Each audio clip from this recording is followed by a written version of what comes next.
Bismillahirrahmanirrahim. Assalamualaikum warahmatullahi wabarakatuh. Alhamdulillahi wa kafa wa salatan wa salaman ala ibadihi alladhina astafa wa ala alihi wa ashabihi wa man iktafa, amma ba'd. Ikhwani wa akhwati fid din, hadirin wal hadirat, jamaah sekalian rahimani wa rahimakumullah. Alhamdulillah, di malam hari ini insyaallah kita melanjutkan pembahasan kita dari bab man tabarraka bi syajaratin aw hajarin wa nahwihima. Bab bagi siapa yang bertabarruk, mengharap berkah, mencari keberkahan dari sebatang pohon atau bebatuan yang dikeramatkan dan yang semisal dengan keduanya. Baik, pada pertemuan yang telah lalu kita sudah membahas apa itu keberkahan ya. Nah, kemudian bahwasanya keberkahan itu hanyalah milik Allah Subhanahu wa taala sendirinya. Nah, Allah memberikan keberkahan kepada siapa saja yang dikehendakinya dari kalangan hambanya. Ya. Dan kita telah membaca apa yang disebutkan oleh penulis dari surah An-Najm ya, berkaitan dengan sembahan-sembahan kaum musyrikin dahulu ya. Mereka mengharapkan keberkahan darinya.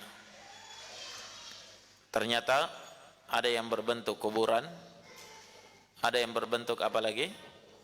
Pohon yang keramat, ada yang berbentuk padang pasir yang luas. Semuanya dimintai dan diharapkan keberkahan darinya selain daripada Allah Subhanahu wa taala. Baik, selanjutnya di sini disebutkan oleh Syekh rahimahullah dalil dari hadits Nabi sallallahu alaihi wasallam yang diriwayatkan oleh Imam At-Tirmidzi dengan sanad yang sahih dari Abu Waqid Al-Laythi radhiyallahu an. Qala rahimahullah an Abi Waqid Al-Laythi radhiyallahu anhu qala kharajna ma'a Rasulillah sallallahu alaihi wasallam ila Hunain wa nahnu hudatsa'u 'ahdin bi kufr walil musyrikin sidratun ya'kufuna 'indaha wa yanutuna biha aslihatahum yuqalu laha dhatu anwat famararna bi sidratin faqulna ya Rasulullah ij'al lana dhata anwatin kama lahum dhatu anwat faqala Rasulullah sallallahu alaihi wasallam Allahu akbar innaha sunan qultum walladhi nafsi biyadihi kama qalat banu Israil li Musa ij'al lana ilahan kama lahum aliha qala innakum qaumun tajhalun la tarkabunna sanana man kana qablakum rawahu At-Tirmidzi wa sahaha. Dari Abu Waqid Al-Laythi radhiyallahu an, seorang sahabat Nabi yang mulia, namun beliau ini adalah sahabat yang memeluk Islam di saat terjadinya Fathu Makkah. Ya. Di akhir-akhir periode kenabian Rasulullah sallallahu alaihi wasallam, ketika Nabi membuka kota Mekah, naam, menaklukkannya ya. Di situ masuk banyak sekali dari kalangan orang-orang musyrikin ke dalam Islam secara berbondong-bondong, sebagaimana yang dijanjikan oleh Allah dalam surah apa? Surah An-Nasr ya. Idza jaa nasrullahi wal fath, jika telah datang pertolongan Allah dan al-fathu, kemenangan. Wa ra'aitan nasa yadkhuluna fi dinillahi afwaja, dan engkau menyaksikan manusia masuk ke dalam agama Allah afwajan. Ya, kata para ulama, makna afwajan faujun ba'da faujin. Ya, satu golongan besar disusul golongan besar, satu kabilah besar disusul lagi kabilah besar yang lain, itu namanya afwaja. Ya, mereka berbondong-bondong. Ya. Maka di antara orang yang menerima Islam ketika itu adalah sahabat ini, Abu Waqid Al-Laythi radhiyallahu an. Ya. Beliau berkata, kharajna ma'a Rasulillah sallallahu alaihi wasallam ila Hunain. Kami telah keluar bersama Nabi sallallahu alaihi wasallam menuju ke Hunain. Hunain itu adalah nama salah satu tempat, salah satu daerah ya, di luar kota Mekah. Nah, ini mereka melakukan perjalanan ke Hunain dalam rangka melakukan perang Hunain, ya. Sebagaimana yang kita pahami bersama bahwa perang Hunain itu pecah sekitar sebulan setelah Fathu Makkah. Tatkala Nabi menaklukkan kota Mekah, manusia menerima Islam secara berbondong-bondong. Ternyata ada juga orang-orang yang tidak mau menerima Islam. Bahkan di dalam hati mereka ada dendam terhadap Nabi dan para sahabatnya. Maka mereka menyusun kekuatan, ya, berkumpul di suatu desa dan mereka menyusun kekuatan untuk menyerang kota Mekah. Ya, ini mau melakukan serangan balik. Berita itu sampai kepada Nabi sallallahu alaihi wasallam. Maka Nabi persiapkan pasukannya. Ya. Mereka menjemput di luar Mekah. Ya. Atau mereka menghadang pasukan tersebut di luar kota Mekah. Nah, ketika itu Nabi sallallahu alaihi wasallam membawa pasukan sekitar 13.000 orang. 10.000 pasukan yang dibawa dari Madinah, yakni para sahabat Nabi yang sudah kokoh dalam keimanan, ditambah 3.000 pasukan yang baru masuk Islam, langsung ikut perang. Di antaranya Abu Waqid Al-Laythi. Nah, peristiwa perang Hunain ini Allah Subhanahu wa taala abadikan dalam Al-Qur'an, dalam surah apa? Dalam surah At-Taubah, ya.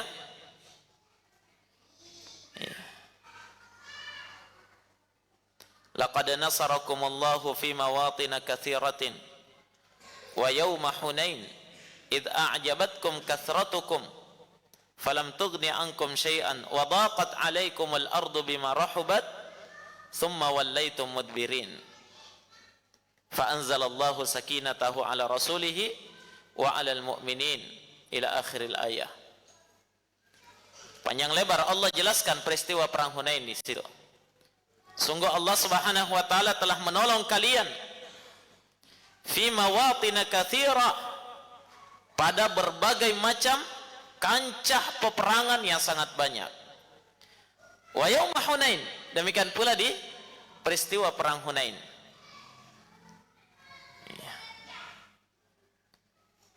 Bagaimana perang Hunain? Kata Allah, idz a'jabatkum kathratukum. Di saat tatkala kalian itu merasa bangga, merasa hebat, kuat karena banyaknya kalian. Ya, pasukan 13.000 orang. Ya, sementara yang mau dihadapi ini hanya segelintir orang saja dari kalangan orang musyrikin. Sisa-sisa dari orang-orang yang sudah memeluk Islam, mereka berkumpul. Mereka ya sudah memastikan kita menang dari sisi jumlah. Idz a'jabatkum kathratukum, tapi kata Allah, falam tughni ankum syai'a, ternyata itu sama sekali tidaklah menolong, tidaklah memberikan kekuatan sedikit pun terhadap kalian. banyaknya jumlah kalian itu bukan penentu dalam kemenangan kalian. Wa daqat 'alaikumul ardu, dan terbukti tatkala terjadi peperangan ternyata kaum muslimin kocar-kacir. Bumi ini sempit bagi kalian. Tsumma wallaitum mudbirin, dan kalian semuanya berpaling ke belakang, lari meninggalkan kancah peperangan. Itu di awal peperangan Hunain, kaum muslimin sempat dipukul mundur. Nah, Allah ingin memperlihatkan kepada mereka bahwa kekuatan dan pertolongan itu semata-mata datangnya dari Allah, bukan semata-mata dari banyaknya kita, dari kecanggihan dan hebatnya perlengkapan perang yang kalian miliki, bukan.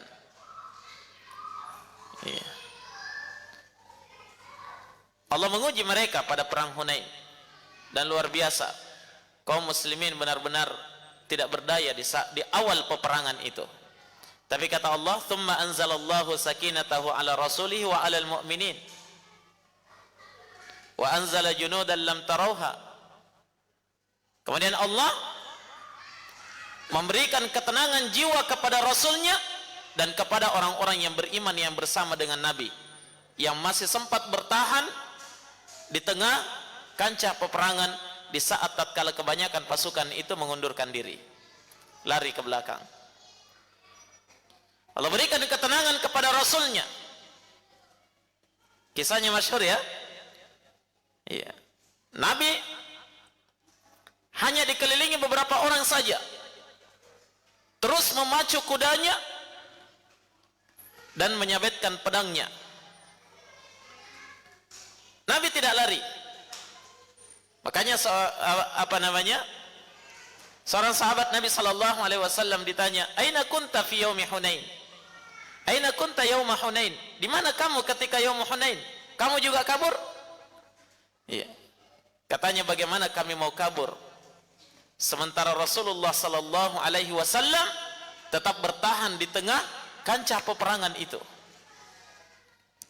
Ini ada faedah bahwa seorang pemimpin harus memperlihatkan bahwa dia yang terdepan.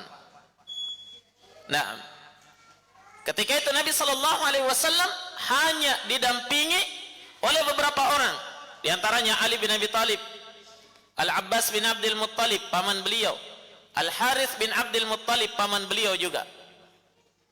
Iya. Tapi kata Allah, wa anzalallahu junudan lam tarauha. Ketika itu Allah menurunkan bala tentara dari langit yang kalian tidak melihatnya. Nah, para malaikat diutus oleh Allah Subhanahu wa taala membantu nabinya dan kaum muslimin.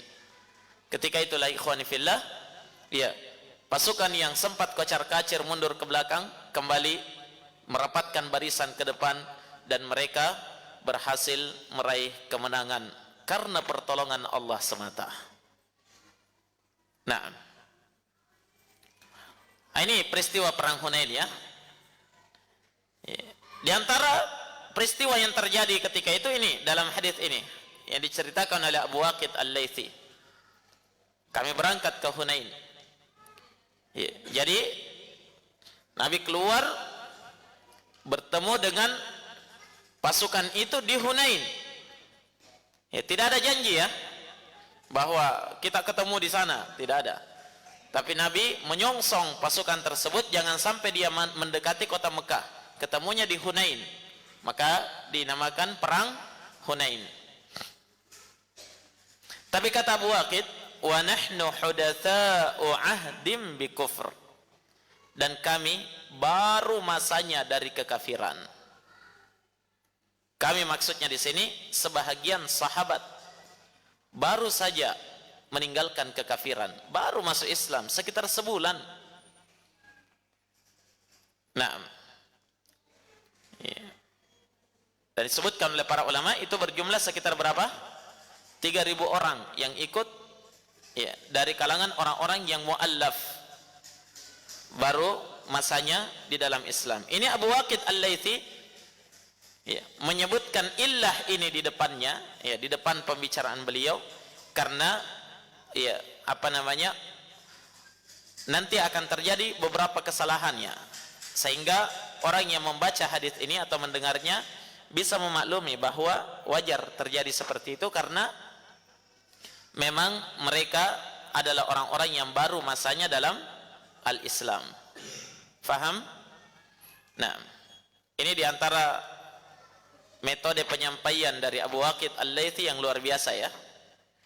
Nah, dalam bahasa Arab disebut ilmu balaghah yang hebat yang beliau miliki. Jadi beliau sebutkan lebih dahulu ilahnya sehingga tidak tercela nanti di belakangnya. Ya. Kata beliau, walil musyrikina sidratun ya'kufuna 'indaha wa yanutuna biha aslihatahum. Dan orang-orang musyrikin itu, orang musyrikin dahulu, ya, dari kebiasaan mereka sebelum menerima Islam, itu memiliki sebatang pohon bidara besar. Ya'kufuna 'indaha, mereka i'tikaf di sekeliling pohon itu. Apa artinya i'tikaf? Berdiam diri di suatu tempat dengan maksud ibadah. Paham? Ya.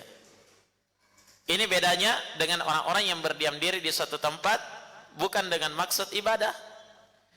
Ada yang berdiam diri di suatu tempat karena memang pekerjaannya di situ. Ada yang berdiam diri di suatu tempat misalnya, ya, karena dia ngisi bensin untuk orang yang datang ke Pertamina, ya, berdiam diri juga dia. Ada yang berdiam diri di suatu tempat, ya, karena apa? Mencari ilmu laduni. Nah, itu berdiam diri juga, ya. Tapi i'tikaf itu adalah berdiam diri di suatu tempat dengan maksud ibadah. Jadi pohon bidara ini dikelilingi oleh orang-orang musyrikin, i'tikaf di sekelilingnya. Kapan itu? Tiap kali mereka mau berangkat perang. Jadi ini kebiasaannya. Tiap kali mau berangkat perang, datang dulu ke pohon bidara besar itu, berdiam diri di bawahnya. Dan antum tahu, ya, pohon bidara di Arab itu besar-besar batangnya, ya. Ya, kurang tahu juga berumur berapa tahun itu. Ya, belum ada saya lihat pohon bidara di Indonesia yang sebesar pohon bidara di Arab. Nah, jadi besar. Mereka tiap kali mau perang datang ke pohon bidara itu. I'tikaf di sekelilingnya. Lihat apa yang mereka lakukan? I'tikaf. Apalagi wa yanutuna biha aslihatahum, dan mereka menggantungkan senjata-senjata mereka pada pohon bidara itu. Apa maksudnya ini? Apa bedanya kalau senjata ini digantungkan di rumah dengan di pohon itu? Nah, ini tentunya ada maksud tertentu, ya kan? Dan kenapa harus digantungkan di pohon itu? Yang ternyata jamaah sekalian, maksud mereka melakukan hal tersebut tak lain dan tak bukan karena mengharapkan keberkahan dari pohon bidara yang dikeramatkan ini. Dan bukan sembarang pohon bidara. Coba lihat, ini ciri sesuatu yang dimuliakan, dikultuskan, dianggap punya keluar biasaan dari yang lain. Sama-sama pohon bidara, tapi hanya satu pohon bidara yang dilakukan seperti itu. Tidak semua. Sini dikatakan yuqalu laha dzatu anwab. Pohon bidara itu dinamai dzatu anwab. Jadi ada namanya ya. Apa itu Dzatu Anwat? Maknanya adalah tempat ya, atau pohon yang memiliki gantungan-gantungan. Ya, jadi saudara memang disiapkan gantungan-gantungan di situ. Jadi semua pasukan tiap kali mau berangkat perang datang ke pohon bidara itu, gantungkan senjatanya, panahnya, tombaknya, tamengnya, pedangnya, gantungkan di situ. Keyakinannya akan ada keberkahan dari pohon bidara ini mengalir secara otomatis masuk ke dalam apa? Senjata itu, sehingga persenjataan mereka itu menjadi lebih kuat, lebih hebat. Iya, mak barakah.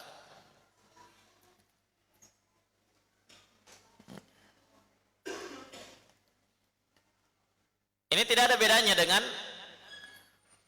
benda-benda yang dikultuskan oleh manusia di zaman sekarang, iya kan? Iya. Dikatakan ada batu, ya, yang selalu dikunjungi, dibawakan sesajian, diminyaki. Itu bukan sembarang batu. Banyak batu, tapi tidak semua batu dilakukan seperti itu. Ya. Pohon juga begitu. Kadang sama-sama pohon beringin. Ya, mungkin kalau pohon di Indonesia yang paling besar pohon beringin, bukan pohon bidara. Nah, ini lagi pohon beringin ini yang dianggap apa? Punya keluar biasaan. Apalagi kalau tumbuhnya di pinggir kuburan. Sudah banyak cerita-cerita mistik itu. Wah, saya lewat tadi malam di situ. Tiba-tiba ada, saya lihat di atas itu putih-putih tergantung. Ya, sama ya, Dzatu Anwat. Ada gantungannya juga. Cuma bedanya kalau di Arab apa? Pedang yang digantung, tameng. Ya, kalau di sini yang digantung pocong.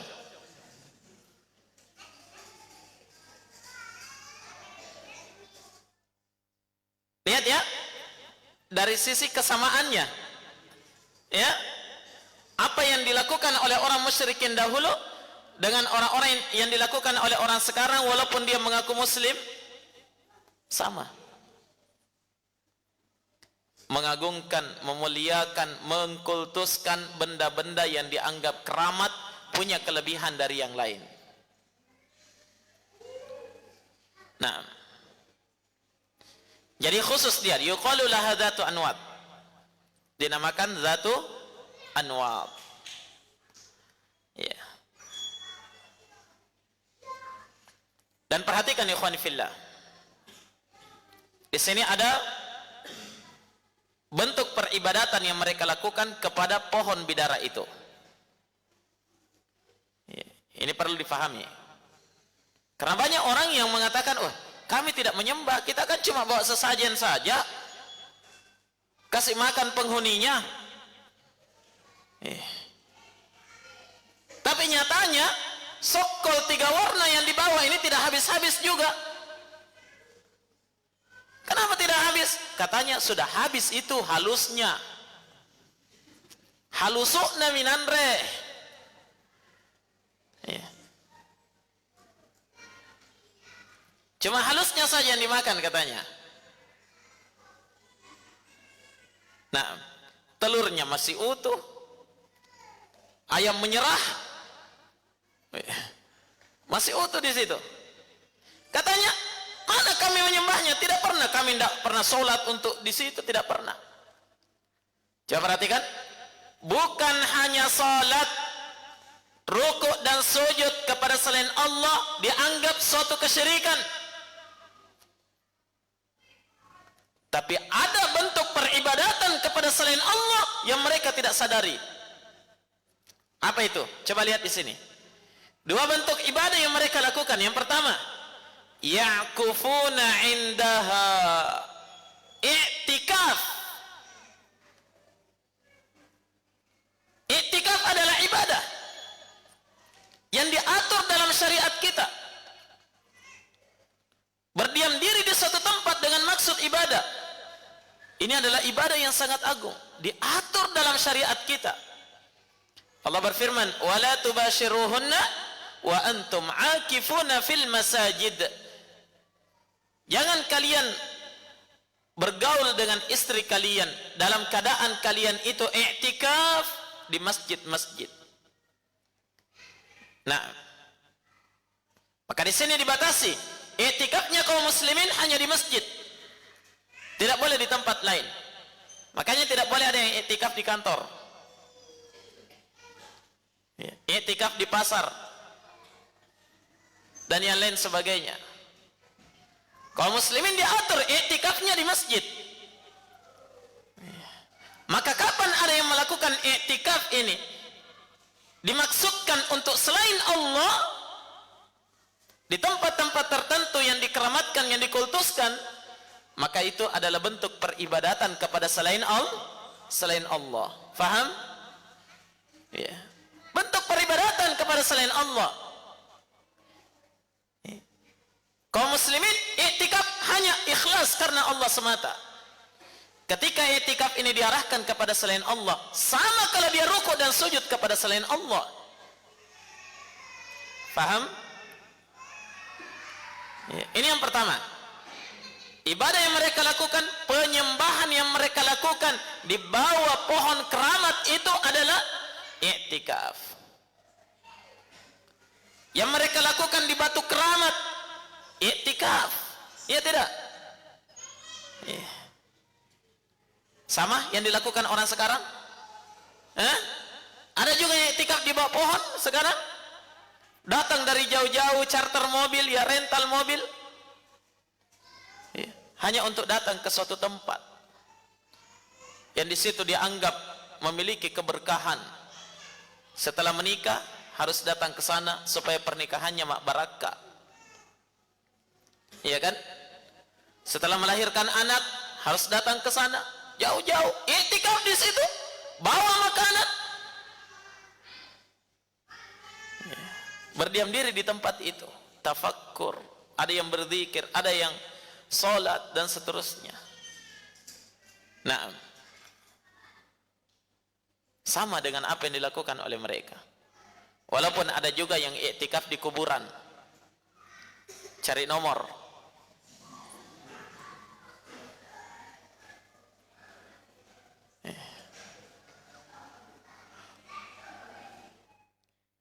Kalau ada yang pernah melakukannya, segera bertaubat kepada Allah.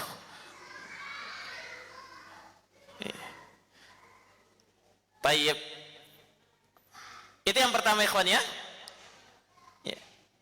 Ibadah yang kedua apa? Wa yanutuna biha aslihatahum. Mereka menggantungkan senjata-senjata mereka di pohon itu. Mana bentuk ibadahnya? Ya. Bentuk ibadahnya adalah keyakinan, mengharapkan keberkahan dari pohon itu. Ini titik pendalilannya di sini. Ya.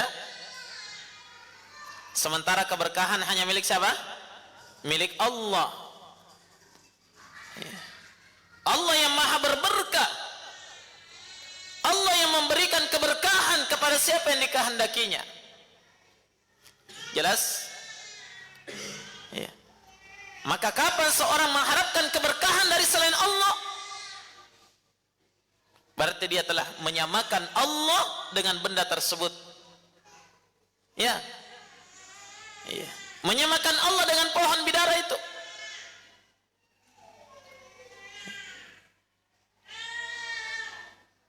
Ibadah yang ketiga adalah ketawakalan kepada selain Allah. Tujuan mereka membawa senjata-senjatanya ke sana, dikumpulkan, digantung di bawah pohon itu. Apa itu? Menunjukkan ketawakalan mereka yang rusak.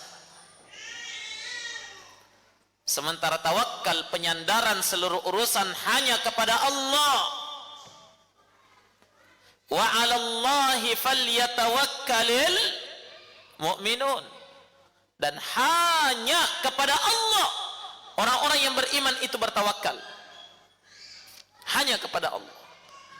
Apa artinya tawakal? Menyandarkan segala urusan. Kenapa? Karena kita meyakini Allahus Samad. Apa artinya? artinya Allahus Samad? Allah tempat bergantung segala sesuatu.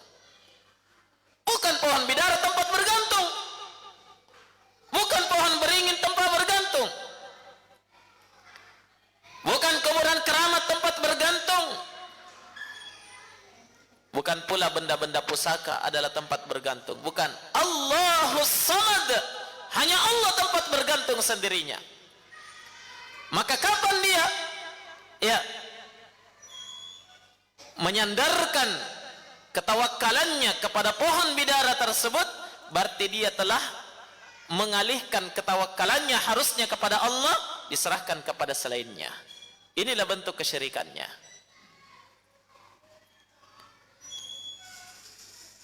Bisa dipahami? Ini harus paham betul ini. Kalau antum faham ini, banyak syubhat orang musyrikin antum bisa jawab. Minimal antum bisa terhindar dari syubhat-syubhat tersebut, ya. Dan di sini inti pembahasannya. Kenapa Syekh membawakan hadits Abu Waqid Al-Laitsi ini pada bab man tabarraka bi syajarah aw hajara bi syajaratin aw hajarin wa nahwihima. Baik, lanjut. Kata Abu Waqid Al-Laitsi, famararna bisidratin,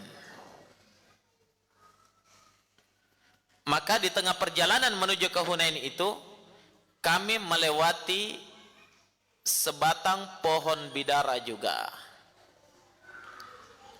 Ingat, namanya baru masuk Islam, teringat kebiasaan lama,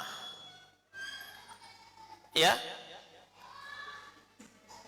Kebiasaan lama teringat, sementara apa? Tauhid, ilmu tentang tauhid belum banyak masuk ke dalam hati mereka. Ya. Kalau sahabat yang bersama Nabi datang dari Madinah, 10.000 orang itu, yakin insya Allah mereka selamat dari sini. Tapi yang 3.000 orang ini belum tentu semua bisa selamat, ya. Akhirnya mereka lewati pohon bidara, teringat, wih, bagus kayaknya ini. Kita dulu punya begini kalau mau perang. Kenapa sekarang ini tidak ada lagi dilakukan seperti itu? Begitu ya?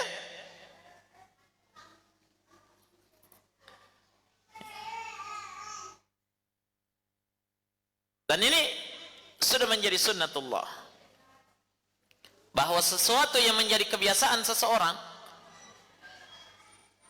itu pasti selalu teringat dan selalu ingin melakukannya. Apakah itu kebiasaan baik atau kebiasaan buruk? Jelas? Iya. Coba lihat orang yang baru ikut kajian, mengenal tauhid, Masya Allah. Iya. Ketika coba perhatikan, ketika Lebaran datang, sudah mau Idul Fitri, Idul Adha, ayam sudah dipotong, ya, makanan sudah siap di nampan, masa langsung saja baca bismillah? Masa langsung disantap? Kadang-kadang yang seperti itu, ya. Tidak ada dibaca-baca ini. Kenapa tidak dipanggil Pu Imam?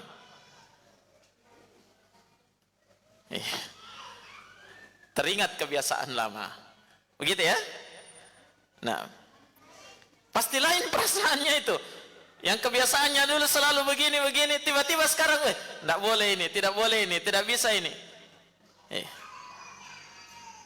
Sebagian mereka mengatakan, Pak Janggo-Janggo itu terlalu banyak pemalinya.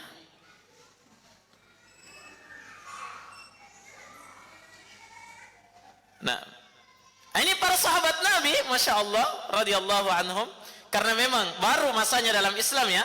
Ya makanya tadi di awal sudah diterangkan oleh Abu Waqid, supaya kita tidak berburuk sangka kepada para sahabat Nabi tatkala mereka tergelincir. Memang baru masanya dalam Islam. Teringat, lewati pohon bidara.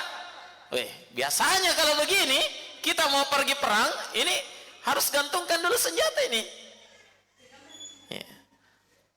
Kata beliau, faqulna, kami pun berkata, ya Rasulullah, wahai Rasulullah, ij'al lana dhata anwatin kama lahum dhatu anwat.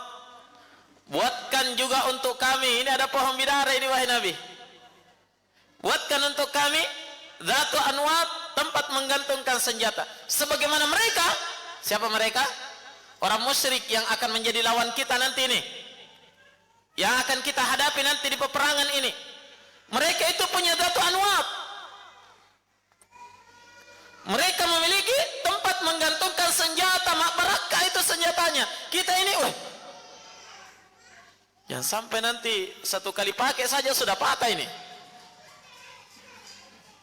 Iya kan?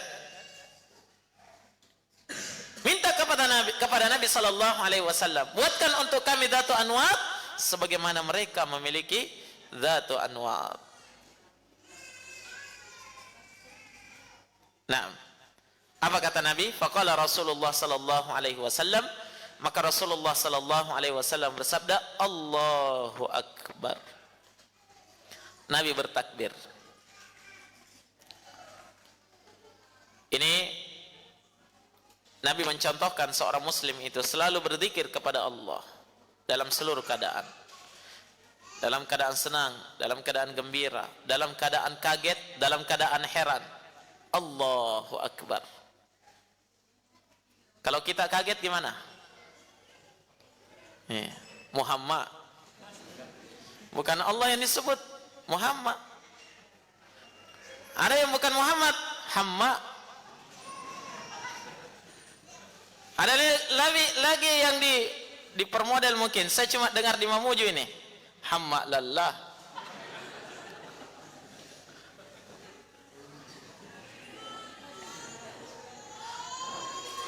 Mohon maaf orang Mamuju, tidak termasuk ya, cuma apa namanya, harusnya ini kebiasaan yang diganti ya, seperti kebiasaan yang diajarkan oleh Nabi sallallahu alaihi wasallam. Ya. Nabi kaget betul permintaan sahabat ini. Kenapa bisa minta seperti itu? Ini bukan main-main ini permintaannya, ya kan? Merusak akidah, merusak tauhid. Makanya Nabi bertakbir, Allahu akbar. Allah Maha Besar. Kata beliau, innahas sunan. Sungguh permintaan kalian itu adalah sunnah. Apa maksudnya sunnah di sini? Suatu jalan, suatu contoh. Qultum, yang kalian ucapkan itu, walladzi nafsi biyadih, demi yang jiwaku berada di tangannya, kama qalat banu Israil li Musa, sama dengan permintaan Bani Israel kepada Nabi Musa yang Allah sebutkan dalam Al-Quran, dalam surah Al-A'raf, ij'al lana ilahan kama lahum alihah qala innakum qaumun tajhalun. Jadikan juga untuk kami, buatkan juga untuk kami sembahan ilah. Apa artinya ilah? Makhluk yang diibadahi selain daripada Allah. Kama lahum alihah, sebagaimana mereka punya sembahan selain daripada Allah Subhanahu wa taala. Kisahnya ini ya, ketika Nabi Musa lolos dari kejaran Fir'aun ya. Fir'aunnya sudah tenggelam di laut. Nabi Musa lanjutkan perjalanan bersama dengan Bani Israel.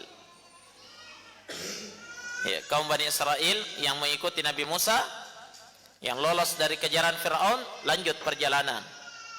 Ya, di tengah perjalanan mereka mendapatkan orang-orang musyrikin. Ada orang-orang musyrik menyembah-nyembah di patung, bebatuan. Iya. Akhirnya orang Bani Israel juga mengatakan, wahai Musa, buatkan juga untuk kami itu ya sembahan sama dengan mereka itu, masa kita kalah?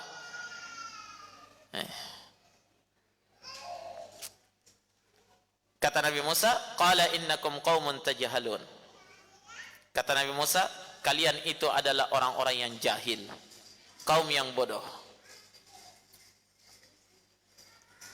Nah, perhatikan ikhwan fillah, ketika sahabat minta dibuatkan tempat menggantungkan senjata, mendapatkan berkah pada senjata mereka, Nabi samakan dengan permintaannya kaumnya Nabi Musa. Minta apa? Tuhan selain Allah, sembahan selain Allah. Menunjukkan apa? Iya, menunjukkan bahwa ini adalah kesyirikan, sama dengan ini juga adalah kesyirikan.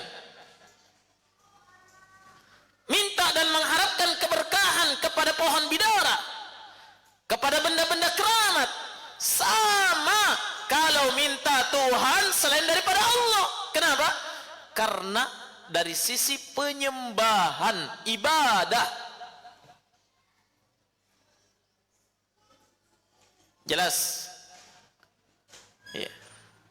Nabi hukumi sama permintaan kalian dengan permintaannya kaumnya Nabi Musa. Padahal sahabat minta apa? Tempat menggantungkan senjata supaya dapat barakah. Kaumnya Nabi Musa minta apa? Minta Tuhan selain daripada Allah. Kata Nabi sama. Iya. Dan di sini ada dalil yang menunjukkan bahwa yang dihukumi suatu kesyirikan itu adalah perbuatan seseorang dan keyakinannya, bukan apa yang diibadahi, bukan apa yang disembah, bukan apa yang diagungkan dan dimuliakan, bukan.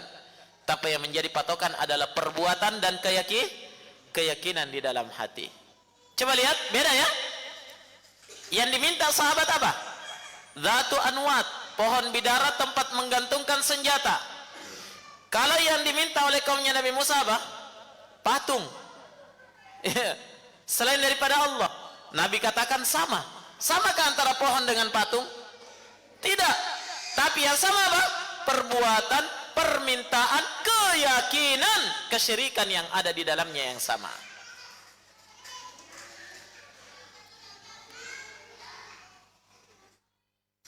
Nah, ikhwani fiddin rahimakumullah, sini ada satu faedah penting lagi, bahwasanya seseorang yang terjatuh dalam kesyirikan, baik dengan ucapan atau dengan perbuatan, karena jahil, itu tidak serta-merta dikafirkan dan dikeluarkan dari agama, walaupun dia terjatuh dalam apa? Dalam perbuatan kekafiran, kesyirikan. Maka dari itu tidak boleh menghukumi orang setiap dia terjatuh dalam kesyirikan dihukumi kamu kafir, keluar dari Islam. Ini namanya takfirul muayyan, mengafirkan individu. Tidak dibenarkan dalam syariat kita. Kenapa? Ada yang namanya mawani'ut takfir, penghalang-penghalang kekafiran. Di antaranya apa? Al-jahl, jahil. Lihat Abu Waqid Al-Laythi, lihat para sahabat yang minta dibuatkan Dzatu anwat. Ini permintaan kesyirikan kan? Iya, jelas sekali kesyirikannya. Tapi Nabi tidak katakan Allahu Akbar, kalian semua sudah keluar dari Islam. Tidak. Kenapa? Nabi tahu mereka minta itu karena jahil, baru masanya dalam Islam. Nah, dan Nabi SAW tidak menghukumi mereka ini kafir, keluar dari Islam, dikatakan murtad dari Islam karena permintaan itu. Kenapa? Karena sahabat setelah ditegur oleh Nabi, mereka langsung bertaubat meninggalkan permintaan tersebut. Mereka sudah tahu ilmunya, oh ternyata sama ini, kesyirikan ini. Nah, maka dari itu ikhwani fillah, ya, mendapatkan orang-orang yang terkadang masih melakukan ya, apa kebiasaan-kebiasaan nenek moyang dari bentuk-bentuk kesyirikan, ini jangan divonis langsung bahwa mereka adalah orang-orang yang keluar dari Islam. Apalagi kalau misalnya dianggap, ini Pak Imam, tidak boleh lagi sholat di belakangnya. Tidak mau sholat di belakangnya berarti antum mengkafirkan dia. Dan itu tidak mudah. Jelas? Tegakkan hujjah kepadanya. Ya. Tegakkan hujjah kepadanya. Jangan serta-merta langsung menghukumi orang keluar dari al-Islam. Jelas ya? Ya. Lihat, Nabi tidak menghukumi sahabatnya ini keluar dari Islam. Padahal ini permintaan kesyirikan. Ya. Syirik akbar, syirik besar. Tapi Nabi tidak menghukumi mereka keluar dari Islam. Kenapa? Karena ada penghalang kekafiran pada mereka.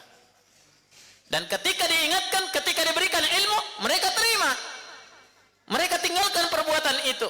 Mereka tidak jadi minta apa? Mereka tidak ngotot minta Dzatu Anwat.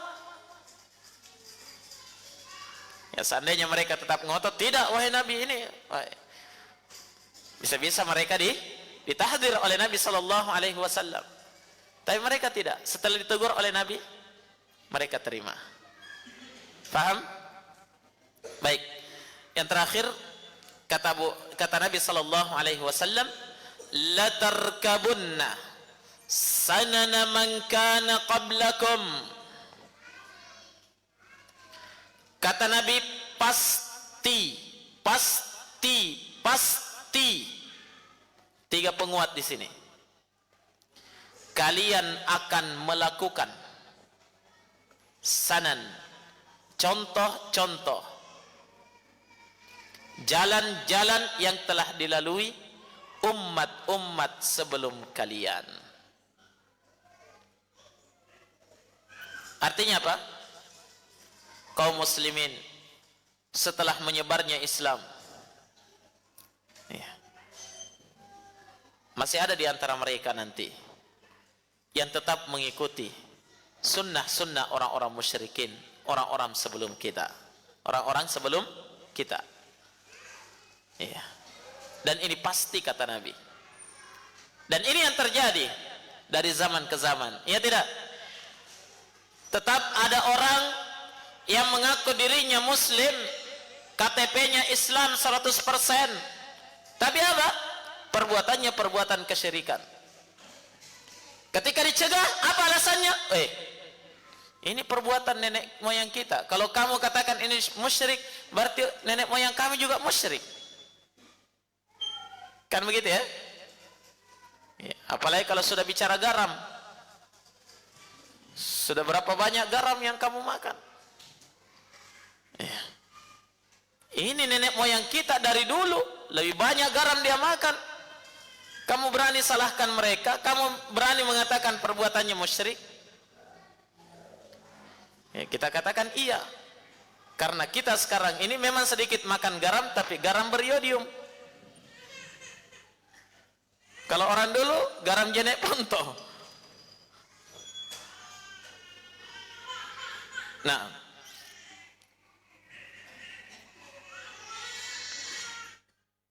ikhwani fillah. Jadi perhatikan ya, Nabi sudah katakan suatu saat umat ini akan kembali kepada sunnah-sunnah orang-orang terdahulu.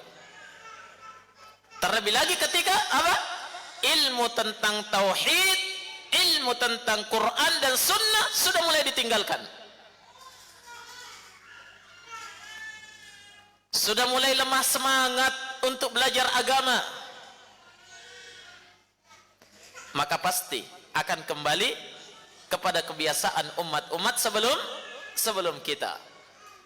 Terjatuh dalam kesyirikan, orang-orang yang terjatuh dalam kesyirikan, terjatuh dalam kekafiran dalam keadaan tidak sadar, orang-orang yang terjatuh di dalamnya